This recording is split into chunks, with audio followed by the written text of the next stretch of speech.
Hi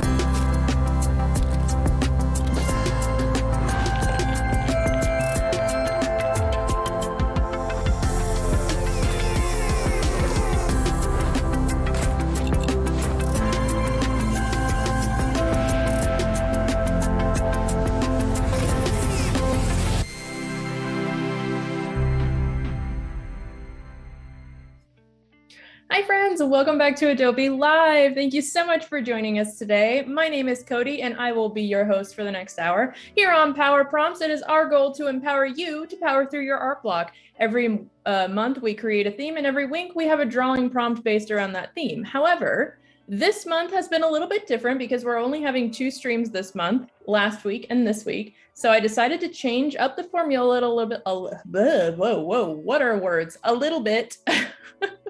And this month for Jungle July, we are doing a 2-part stream. This is the second part, where we designed together a jungle themed storefront. So last week, if you guys missed the stream, we kind of like voted on a bunch of different things and kind of collaborated on a bunch of different things. And we came together and we created this new popsicle brand, ice cream brand, that is run by a polar bear in the jungle. And it is called Bear Necessities.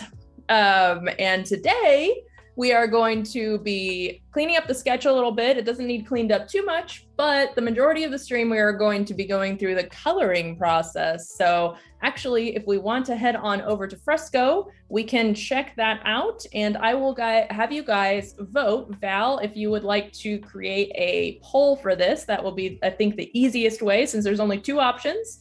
I'm gonna have you guys vote on either a warm palette or a cool palette. Now, this is just like a general sense of what the palettes will look like. We're gonna be editing the colors along the way, so don't get too caught up on like the specific colors that are here on the screen. But just an idea, and I'll bring up, remind you guys last week that we were talking about considering doing this as a nighttime scene. That's why I kind of have like the little lightning bugs and stuff. And we also might add a glowing effect to the sign as well. So whether you want to do that in a warm palette or a cool palette, we can go either way. So yeah, welcome everyone. Thank you guys so much for joining. Val, Dennis, oh, it's so good to see you guys. CJ, Nicole, Annika, hi, Wade, hello, Stony. Hello, hello, Clever, hi. Oh, I get to see Power Prompts. It's so good to see you here. Hi, Katarina, hello. Thank you guys so much for joining. Annika says, can I just say I love this name? Also, by the way, you guys, Annika, speaking of which, has a brand new show coming up right after this stream, which is called What Next? So really looking forward to seeing that. And stick around after the stream to catch that. But while you guys are voting on that, I am going to go ahead and just kind of clean up the sketch. I'm going to blow it up. This is how I usually work with my sketches. I tend to work really small, as you guys can see. It's very small in my document. And I'm going to just go ahead and enlarge it. And then we'll clean it up a little bit. And we'll go from there. Hey, Laura. Hi, Barbara. Kieran, welcome. Hello. Okay, so I'm going to go ahead and let's see. I'm just going to go ahead and hide this layer because I don't really need it anymore. I don't really tend to delete my sketch layers or anything, just in case I ever want to go back to them. Actually, last week, Val, during her show, Graphic Glow Up, kind of went through process of creating a case study. And she actually went back to an old art piece where she used the sketch layers that she had kept from that art piece to show in the case study. So that's a really great example of why you should keep all of your layers. Keep your sketch layers, don't delete them, because you might want to use them in the future for something like a case study where you want to show your process, but you might not think in the moment when you're doing it that you'll need it. But just always keep your layers just in case. There's no reason to get rid of them. Clever says, I had ice cream at lunch. Yes, perfect ice cream. Ice cream, lunch of champions. Hey, Becca, welcome. Okay, so I am going to, since all of these are on separate layers, I'm just going to go ahead and let's see, delete this. I think this is an empty layer. And I'm going to just go ahead. I'm just going to go ahead and merge all of these down because I don't need all of these separate anymore. I'm going to delete this one and I'm going to merge these down.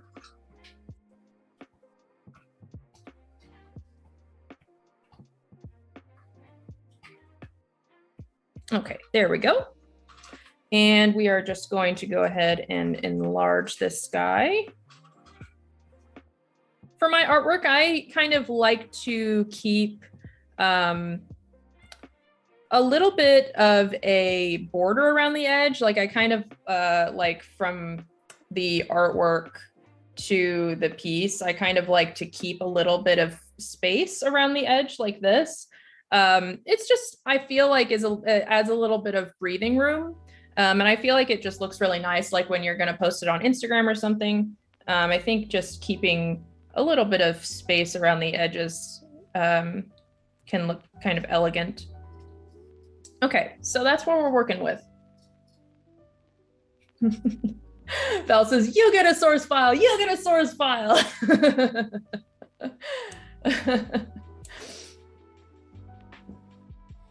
Honestly, I probably should have given you guys this file so you could color it. I love doing that for Adobe Live, giving out coloring book pages. It's always really fun to give out coloring book pages. I'm so sorry, I should have thought of that ahead of time. Oh my gosh, you guys are talking about tuna sandwiches and tuna ice cream. Oh, salmon flavored ice cream for bears. Oh, that's got to be on our menu. Okay. I should probably check in on that poll here. Let's see. I'm gonna check in. And let's see. Oh, wait. Oh, it's 50-50. Of course it is. If you guys, a few more of you need to vote so we can figure this out. Why is that always the case where our polls go 50-50?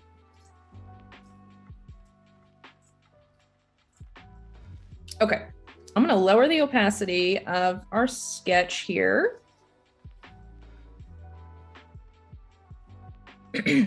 Actually, before I lower the opacity, let's go ahead and just clean it up a little bit. I feel like I actually don't really need it cleaned up too much. Like a lot of the time, like obviously in areas like, let's see, let me grab my sketch brush here really quick. Like areas like this, like the bear's face, like clearly it's really sketchy and loose, but a lot of the time I'll fix that when I go to make my shapes in the coloring process. And speaking of the coloring process, actually, I was thinking today, a lot of the time, you guys, if you're familiar with my work, you know that I really love Kyle Webster's Conte crayon. It's the only brush essentially that I mainly color with, but I thought that I would change things up a little bit for you guys so it doesn't get too stale. So what I'm thinking, I was going to use Kyle Webster's new summer 2022 pack, but it's actually not in Fresco yet, and I didn't load the brushes in from an outside source. So we won't be able to do that because I think they are being added in a few weeks, I think he said. But if you want to add them in Fresco, you can. You just have to download them from Photoshop first and then like add the files to your iPad. But if you want to download any other of Kyle's brushes, all you have to do is go to the brush menu and go to all, and then go down to the bottom that says plus add brushes, and then discover new brushes. And then you can just pick any of the packs here, and they'll just automatically be added into your library. So you can just press add. Maybe we'll try out the fall 2021 brushes. I don't know, I'm going in this blind. We're going to experiment with different textures today. So yeah, let's just try that one, shall we? Okay.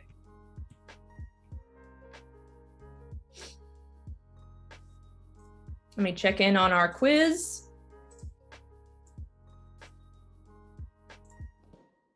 Okay, Cool Tone has won. Okay. I had a feeling that Cool Tone was going to win. So we are going to go Cool Toned today.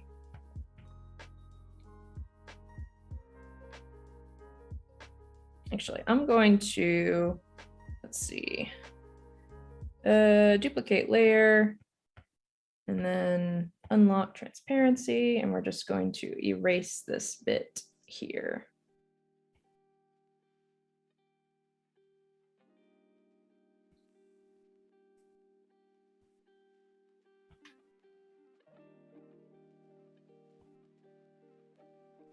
Okay. So like I said, we're not going to necessarily be sticking exactly to these colors, but just a general idea of what those colors might look like. Annika says hashtag Codi Grin. Yes. Okay, so let's see. Let's go ahead, and I think what I might do, if we're going to make this a night scene, I think what's going to happen is I'm going to I might try to add in some watercolor. This brush is not from the fall pack, but it is from his watercolor pack. And sometimes I like adding this wash texture to the background if I'm doing like a darker scene, but it's not necessarily like a full environment. So it kind of just like adds a little bit of dark, kind of like almost like a vignette. So let's go ahead and let's try to take maybe this color. Maybe I'll take like a darker blue-ish color. And let's try this out. Okay. Some of the brushes I've noticed that I use on Photoshop, like for instance, the Real Watercolors sometimes don't, the Real Watercolor 500, it sometimes doesn't work in Fresco for some reason, but these ones do. Then other ones work perfectly fine. So I have to find a different brush. Let's see, maybe I'll check out the fall brushes and see if maybe there is a watercolor wash in here. I'm not sure. Ooh, there's a lot of inks. Ooh, those look cool. Zigzag ink. Oh, that's neat. Ratchet. Oh, that one's cool. Do you guys ever just like browse Kyle's brushes if you're looking for something new? Sometimes I get in moods like that where I kind of just like, I'll use one, like, well, specifically right now, I've been using one coloring brush for the past few years, but sometimes I just get in moods where I want to just kind of like find new brushes and just like try out new things. Oh, that's cool. Some of these textures are really neat, and they'll be really great to add in like on a lock transparency shape. You can add in that texture over top. Val says my favorite is the vinyl scratcher. Vinyl scratcher is a really great one. I think I might have that on my favorites here. I do. Vinyl scraper, yeah. This one's really good. Oh, yeah, Val, that's right. You used this one in your Animal Crossing artwork, right? Yeah, this is really good. Hi, Erin. Welcome to the stream. How are you doing? Cool seems better for a nighttime scene. Yeah, definitely. I totally agree with that. Okay, so let's actually just go to his watercolor pack. Let's check it out because it looks like there isn't a wash in the fall pack. So yeah, there's something about the 500 wash brush that does not work in Fresco for some reason. So let's find a different wash brush. I know there's quite a few of them. Yeah, like this one. This one works. I want to just kind of like add in a little bit of a dark atmosphere here. Maybe kind of leaving a little bit of a border around the edge. But it gives us a little bit of a dark space to start with. so we can add in our glowy lights later. What's this called? This is the watercolor pack, and this is, let's see, I actually don't know. Is there a way to like expand this brush menu to be able to see the names? All I can see there on the brush menu is massy. I think that word is probably massive. I'm not sure. I don't know if there's a way to like expand so you can see the rest of the name. But yeah, that's a really nice texture. It's very like wet paper. Like look at those nice like spots, the little speckles.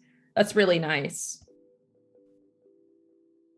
And then a lot of a really great thing about Kyle's watercolor brushes too is that they're typically on the multiply layer, on the multiply blending mode. So you can go in and kind of like layer them up. Like one of my favorite watercolor brushes of his is called Natural Edge Painter. And it's this texture right here. I'll do a lot of coloring with this one as well. So if you don't pick up your brush, it will actually blend into itself. But if you pick up your brush and then put it back down, you actually can create a second layer of watercolor. It's almost like whenever you pick up your brush, you're drying your watercolor. It kind of has like that same effect. So yeah, it's really cool. And they also kind of like blend into themselves. I have no idea the sorcery and magic that goes behind making digital watercolor brushes, but Kyle Webster is a wizard. Let's just say that. Okay, let's try this out. So I am going to, well, let's first put our color palette above our background here. I am going to grab, I'm actually going to, I think, take a eyedrop selection of one of these lighter colors more towards the edge here. And I am going to go up here and I'm going to go back to the fall pack. And let's see, let's just try out some, ooh, that's interesting. Let's try out some brushes here. Ooh, I like this ink texture, that's nice. I'm gonna make this just a little bit bigger. And that rough ink texture around the edge is really cool.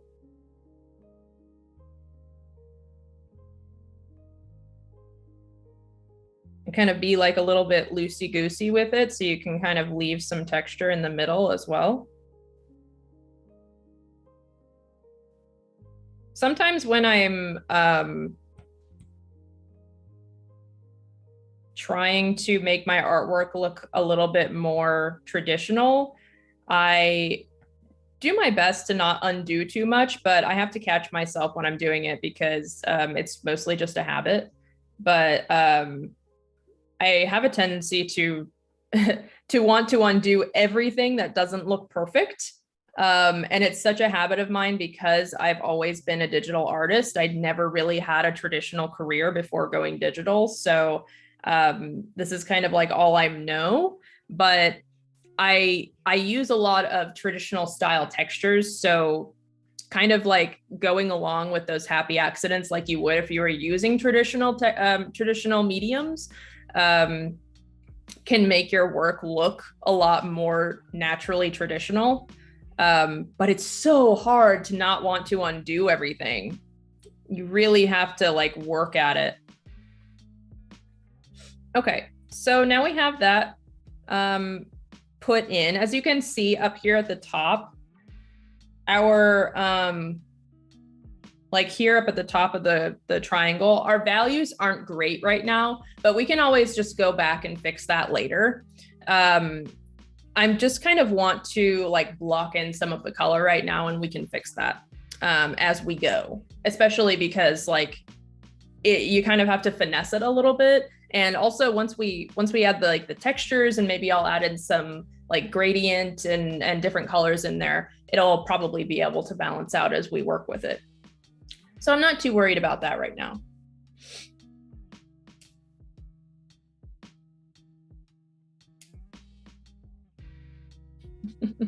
Stony says the undo helps me realize I didn't ruin it with the last step.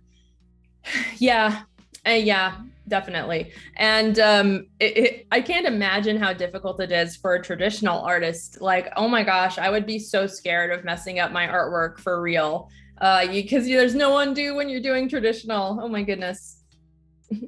Val says I paint digitally and I sculpt traditionally with clay. I didn't know that, Val. What do you make? What do you make, like little characters or like mugs or something? Like what do you make with your clay projects? Okay, I'm gonna make a new layer and then I'm going to make a clipping mask. I really love using clipping masks. I use them in pretty much every single one of my artwork pieces. And the way that you can do a clipping mask is just right underneath the eye icon on the left menu. We're gonna click on the little drop down arrow button while highlighting the layer above. So now, as you can see in my layer panel, that layer is now like has a little drop down arrow. So that is a clipping mask. So basically what a clipping mask is I can paint inside of that shape that I already previously created without going outside of it. So if I take this yellow color, I can paint inside my little mountain shape without going outside of it. So that's really useful if you want to add texture to a shape or anything, which is kind of what we're going to be doing now.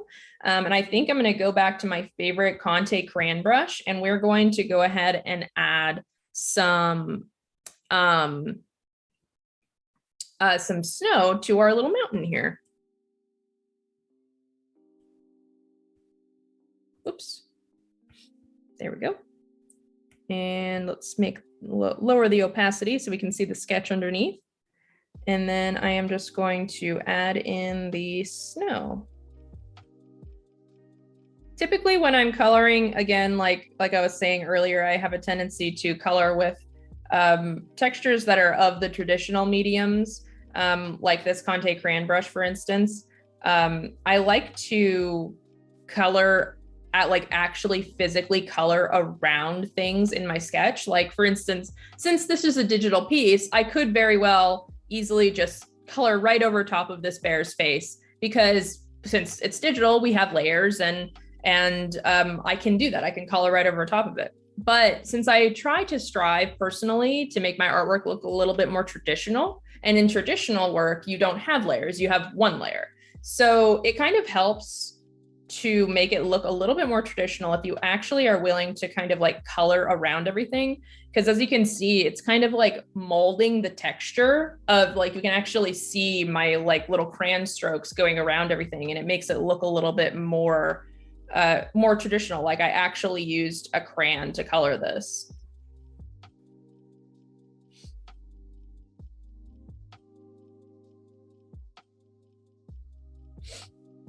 Cool. Okay. So now we have that added on there.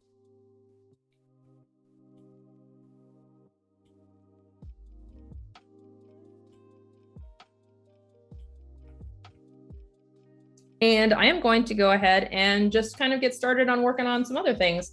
I don't really have a rhyme or reason as to why I choose what I choose to color next, or also what to start with. I just kind of like go with my gut and see what happens after that. So I'm just going to go ahead and start working on the palm tree next.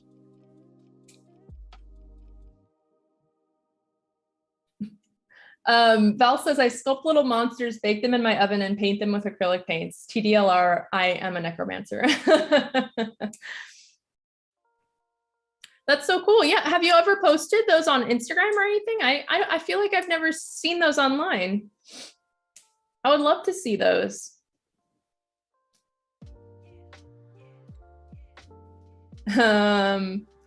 K.E. Davis says, or you could color over everything in a coloring book like a child. That's true. Yeah, just have at it. You know, hey, it's fun, just scribbling. I think that's also kind of why I really love the crayon brushes, just because it kind of actually does feel like once I got all the hard work done of doing my sketch, and then coming in with the crayon brush, it just kind of feels like I'm coloring a coloring book.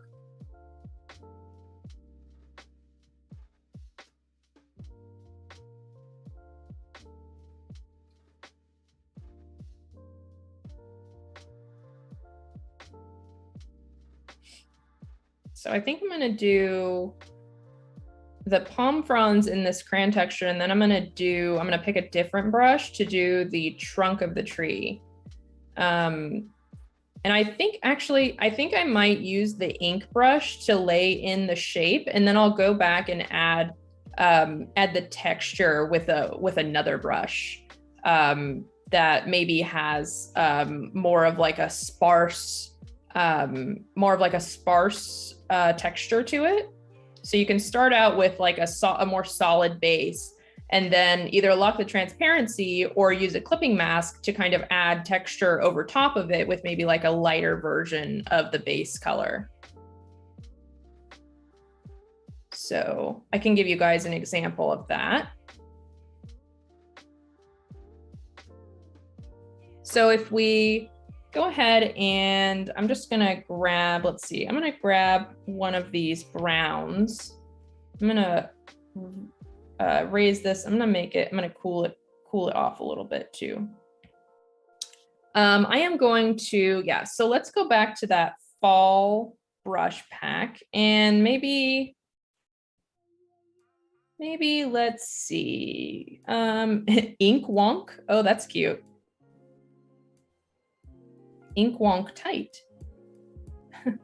That might be a good brush for like the edge of like the ice cream sandwiches. Kind of has like a bumpy ice cream texture. That might be cute. Oh, that one's really nice. That one's great for adding like dirt texture onto something. That might be really nice for the sign, actually. What was that one? That one was called Pigmentia? Kyle with these brush names.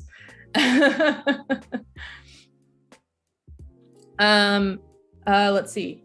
Oh, for vines, like jungle vines. Oh yes, the ink one. Yeah, that would be cool. Okay, so let's go ahead. I'm gonna go back to this sign actually, and I'm gonna darken this a little bit, and I'm gonna saturate it just a tiny bit. And I'm gonna lock the transparency first. And I'm gonna come in with this pigmentia brush and add in this texture here. And maybe I'll do that one more time. I'm gonna saturate it and darken it a little bit again. And kind of just like darken the edges maybe a little bit.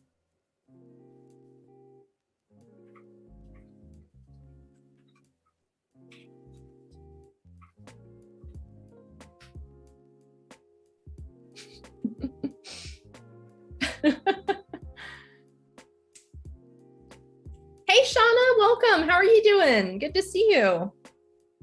Okay, that's cool. I really like that brush. That would be a really great brush if you're like trying to draw like weathered metal, like maybe like rusted metal. That would look really cool. Like if you were to saturate this all the way to kind of like the brown tone, and you wanted to kind of like add like rust onto some metal or something, like that could look really cool. Okay. Also, everyone, if you're working on something while you're watching the stream, don't forget to save your work. Save. Okay, let's go back to experimenting with these brushes. I really, for a while, I actually had been meaning to try out these brushes, and I just haven't for the past almost year now. And I thought, well, you know, the stream might be a good reason to try them out.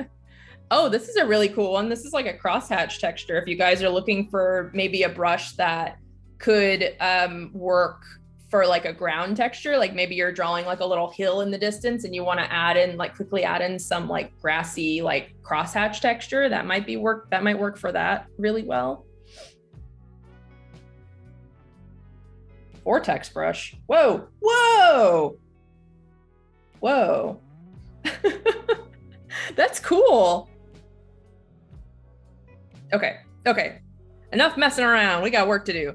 Okay, let's grab, I think I'm gonna saturate this a little bit more.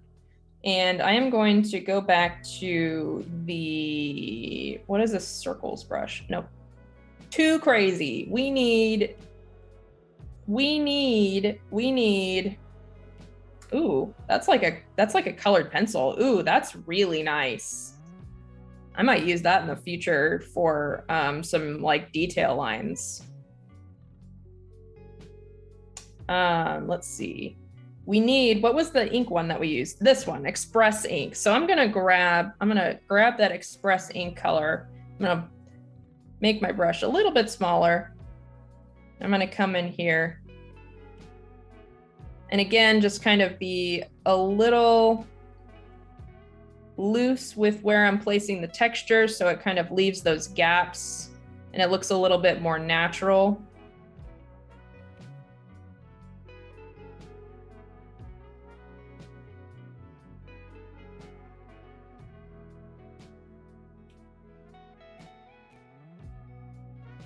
The tumbleweed brush, yeah, that one was that circles, I think? Circles, or was that, no, I think that was vortex. Vortex brush is again, if you guys are just coming in here, we're just like kind of experimenting and kind of checking out for the first time Kyle's fall 2021 brushes. So this vortex brush here, it kind of makes me want to grab like a Val purple. Woo!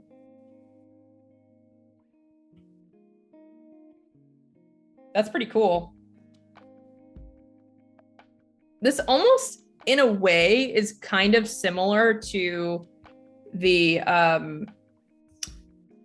vinyl scraper, but like for one, it's like thicker than the vinyl scraper, but it kind of has like similar textures. Like it almost looks like there's like paint or like concrete texture in there. It's pretty neat. Okay. So I'm going to go back and let's see, what's this one? Oh, Vincent. Interesting. Little spotties. Wonky brush. Whoa. Wonky variant. Zig ink. That one's nice too. That could be a good one for laying in some solid colors as well.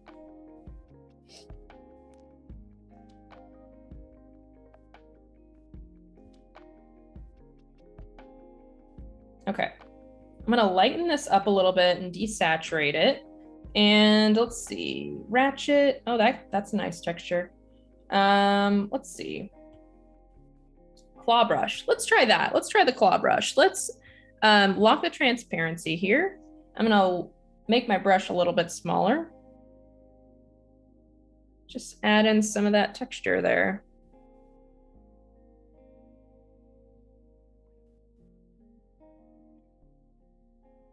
We can do the same thing for the palm tree branches, palm fronds rather.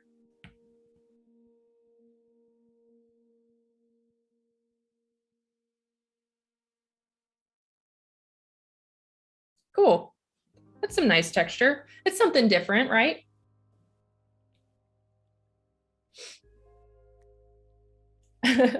Val says, yeah, like a vinyl scraper, but mushier in a circle. Mushier is the perfect way to describe that. Exactly. Thank you.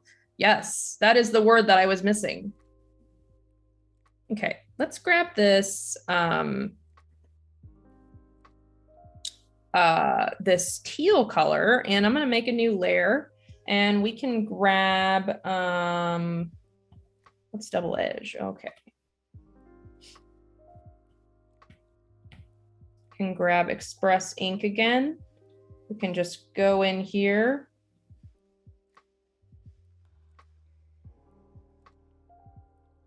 Oh, that is really smooth. It's like really easy to make nice smooth curves with this. And I don't even think I have smoothing on very much.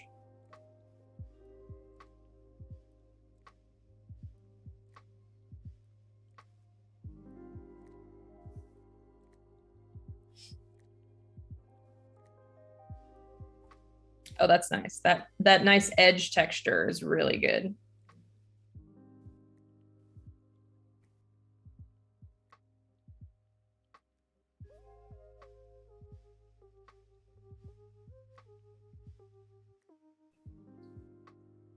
That brush is super buttery. I know, right? It's really nice. Again, this one is called Express Ink, if you guys are looking to try that one out.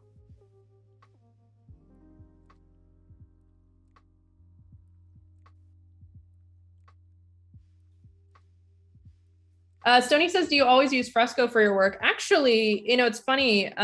Before I started using Fresco I think it's been about a year or two-ish, maybe a year and a half that I got my first iPad here. So that's about when I started using Fresco. But before that, my only program that I worked in was Photoshop. And it still kind of is my main program still, but lately I've been doing most of my work on Fresco, and we always work on Fresco for power prompts. But before that, I think for Draw This in Your Style, I was working in Photoshop as well. That was my previous show before power prompts. But I've just been really loving Fresco lately. It took me a while to get used to it because I have always used the Wacom Intuos. So I'm used to using a tablet that doesn't have a screen. So it took me quite a while to get used to having a screen, like drawing on a screen, because I actually, for the longest time, I felt like I drew better without looking at a screen because that's just what I was used to. But now I'm seriously loving Fresco so much. It's a really nice program. And also what I really love to do is sketch in Fresco more than anything. Like sketching in Fresco is fantastic because the default pencil brush in Fresco is one of my favorite pencil brushes that Kyle has. And so I love just sketching. And then with Creative Cloud, it's really easy because you can just save your work. It auto saves to the cloud on your iPad. And then when you want to work with it in Photoshop, you just come sit at your desk and it's just automatically in Photoshop. So a lot of the time I'll like do sketches like while I'm laying on the couch. And then later when I come back to my desk, I'll finish it off in Photoshop.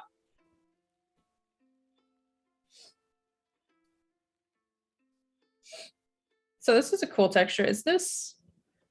Oh yeah, that's the Pigmentia brush again. Oh, here's a spatter brush, maybe. Oh, that's kind of cool.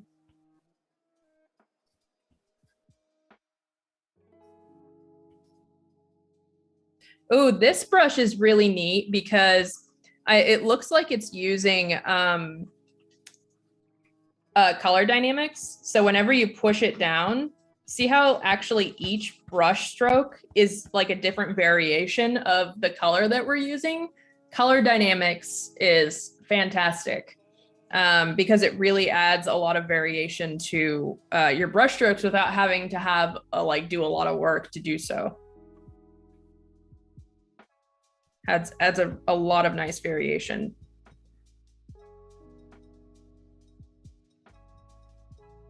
Okay. Nicole says, how does the iPad compare to the Wacom tablet? I've thought about getting one since it seems so much more portable than a Cintiq. Yeah, I personally have never owned a Cintiq before, so I can't comment on that necessarily. I've only used a Cintiq a couple of times.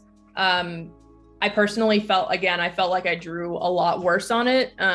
Personally, I felt like there was a little bit of a parallax where there's like a gap between like where you're drawing and where the screen actually is. So I had difficulty with that personally. But I know a lot of artists really love their Cintiqs. But I personally, in terms of the Wacom tablets, prefer the Intuos Pro. I use the medium. I actually have it right here. So this is what my Intuos looks like. And then the iPad that I have is the 11 Pro.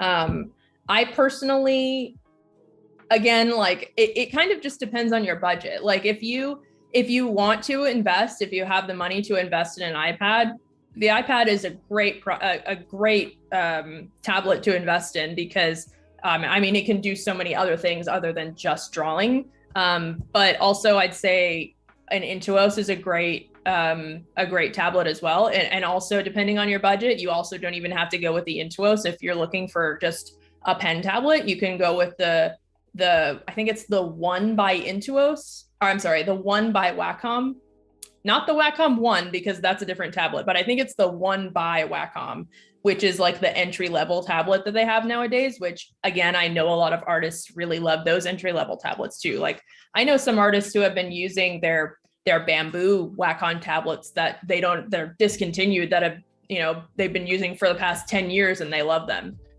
So it's kind of all comes down to like personal preference. Like, do you want a screen or don't you want a screen? And then also it comes down to, you know, your budget, how much you would like to spend on something like that.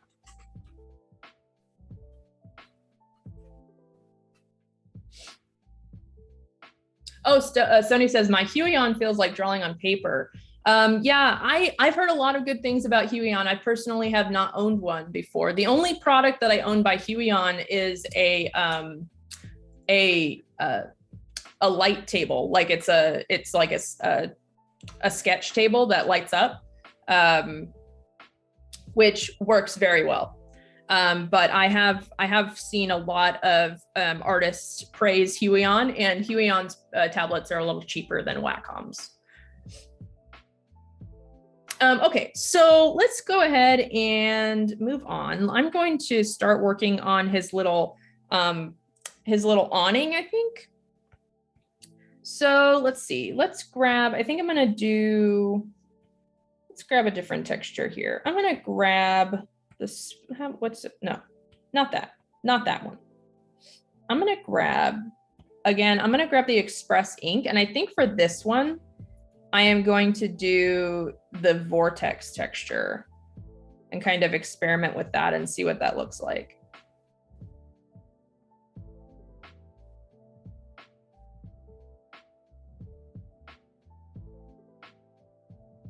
I have been personally doing digital art for, let's see, I think like 10 years now.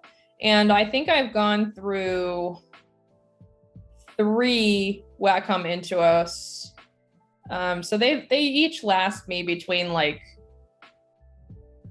4 and 5 years ish. But I know some people whose tablets last them like 10 years. So it kind of varies, but like for me personally, I just started having like connectivity issues with mine. That's kind of how they just started dying. Like it would just constantly start disconnecting. But after using it regularly, almost every day for years, you know, like, I mean, Wacom is kind of known for having longevity in their products, which is nice. That's something that I actually don't know about Huion, is how long their tablets last. Because like while the Wacom tablets might be more expensive, they do last for a long time. But I don't know about the Huion tablets. If anyone has any info on that, like any insight, if they know maybe other artists who have been using their Huions for a long time, that might be some valuable information for all of us too.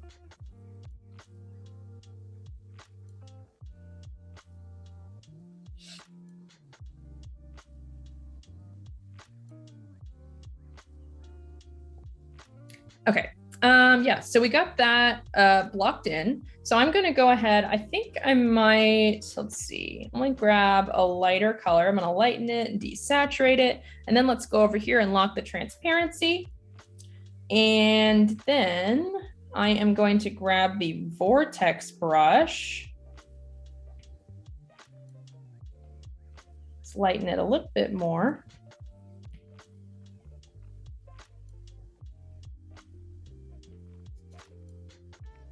I really like that texture because it really makes it look like traditional paint. It almost looks like oil paint. That's kind of neat.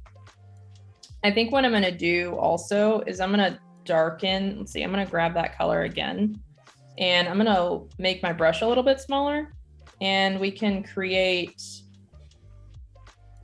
some little stripes here.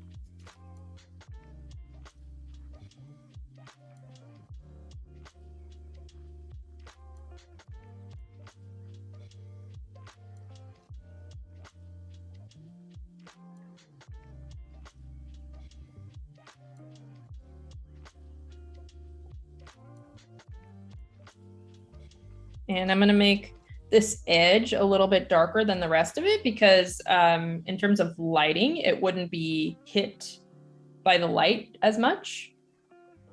So just making it a little bit darker and then coming in like this.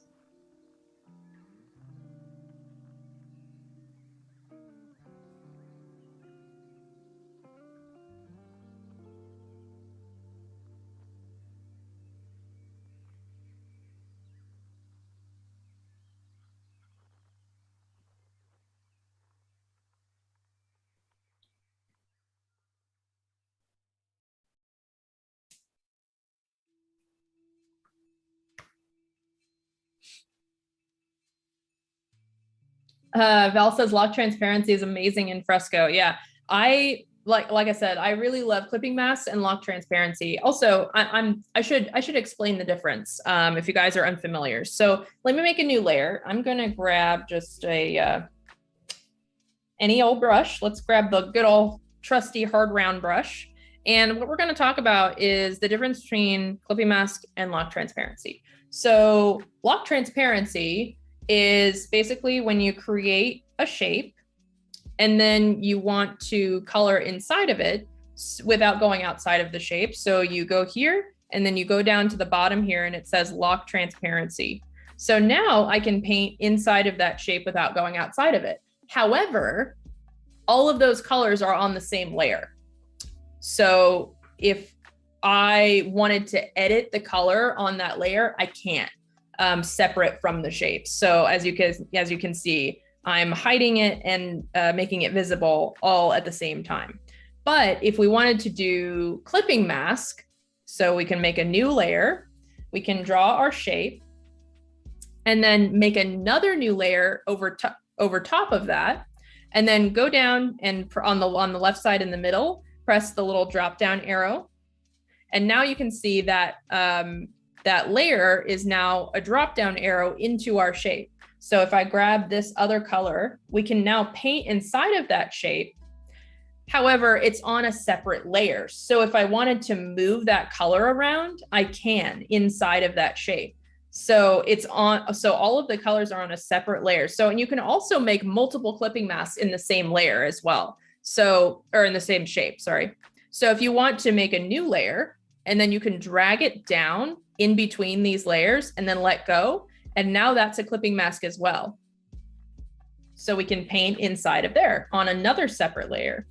And if you wanted, like, let's say this dark green color to be on top of that teal color, all you have to do is drag it up one layer and it's still a clipping mask, but now it's on top. So you can move that around separately. So both lock transparency and clipping masks are great. It just depends on what you're aiming for. And if you think maybe later down the line, you might want to edit that texture, I would definitely go with clipping mask. But if you just kind of want to quickly add some color or texture over top of your shape and you don't think that you're going to edit it at a later time, you can go with lock transparency. Or another thing that I use lock transparency a lot for is if I want to go in and like edit a color of something really quick. Like I'll go in and let's say we wanted to change the color of our mountain. Let's say we wanted to change the color of our mountain to this mint color. It's easy to just kind of go in and experiment like that. I actually kind of like that. So yeah, it makes it really easy to just kind of like just try out different things. Like, okay, well, maybe I want it this color. So yeah, just try out. Don't be afraid to experiment. Lock transparency is your friend, and so is clipping masks.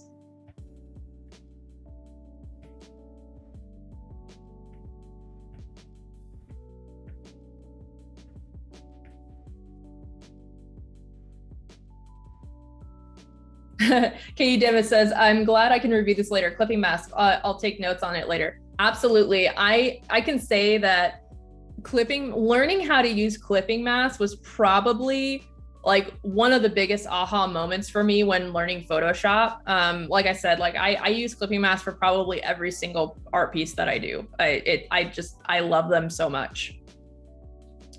They're very useful. Okay. Oh, excuse me, you guys. Oh, yes, I didn't even realize the time. Yes, we have about 5 minutes left on the stream today. And yes, don't forget to stick around for Annika's brand new show afterwards. So exciting.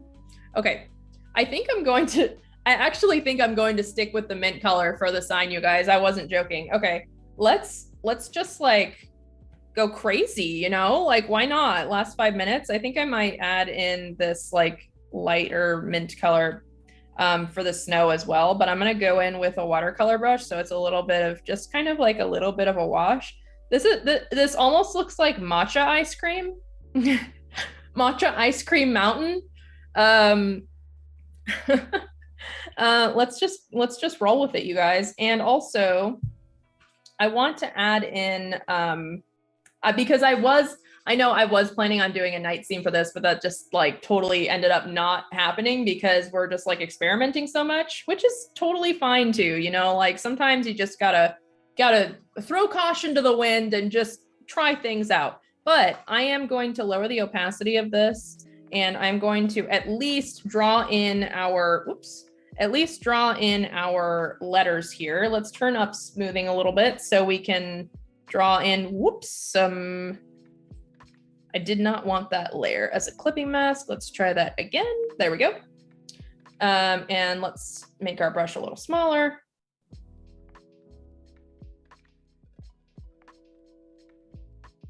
There we go.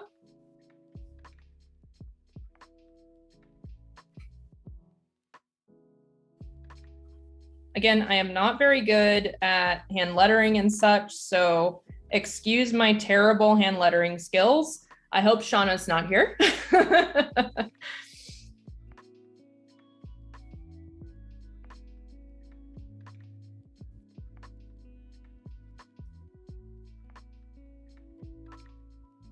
It's literally just my handwriting. It's like it's not even like hand lettering. It's just my handwriting.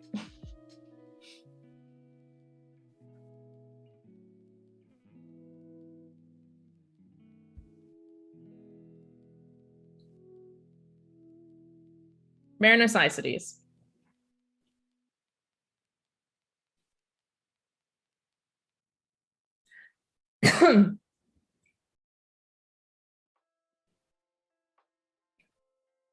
Stony says, oh, I thought I had to have an iPad to use Fresco. I just saw that it's compatible on my PC. Yes, Fresco is available on the iPhone, iPad, and PC as well. I've never used it on the PC, so I don't know what it's like to use it on the PC, because obviously this program was kind of programmed around the idea that you're using a touchscreen device. But I do see people in chat saying that they use Fresco on the PC regularly. So try it out and tell me how you like it. I might try it out too. Okay, so let's just go crazy, you guys. I feel like Paul Traney right now. He's just like, oh, let's try all these things. I have total Paul Traney energy right now. Let's just have some fun. What are some of Paul's catchphrases, you guys?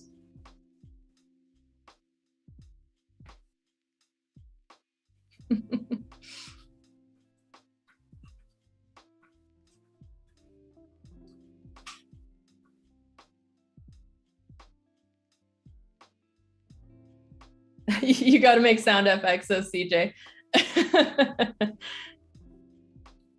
Okay, you guys, we have just a few minutes left until Annika's new show called What Next? And then after that, we will also have the XD-DCC with Elise Todd this week. So really looking forward to those shows. And thank you all so much for joining us today. Hey, Wade, how are you doing? You get the idea. Yes. You get the idea. You guys, you know, like we started this out with a with the intention of doing a night scene, but you know, you get the idea. It just works. I just hit 3 copies. Oh man, you guys. All right. Well, next week, next week, also next month, is Dogist, you guys. Dogist starts. Woohoo! So our next prompt stream, or our next prompt list rather, is going to be dog themed list. However, Dogist is typically a bunch of different breeds, but instead I'm having this list be actions. So you guys can choose the breeds that you want. Maybe you want to draw your own dog doing a walk or having dinner or having snacks and stuff. So it might be super fun to see everyone's dogs. I am so excited, everyone. This is going to be so fun. Dogist, yay. So I will see you all next week, and stick around, like I said, for Annika's brand new show coming up next. Looking forward to it, Annika. See you guys next week. Bye.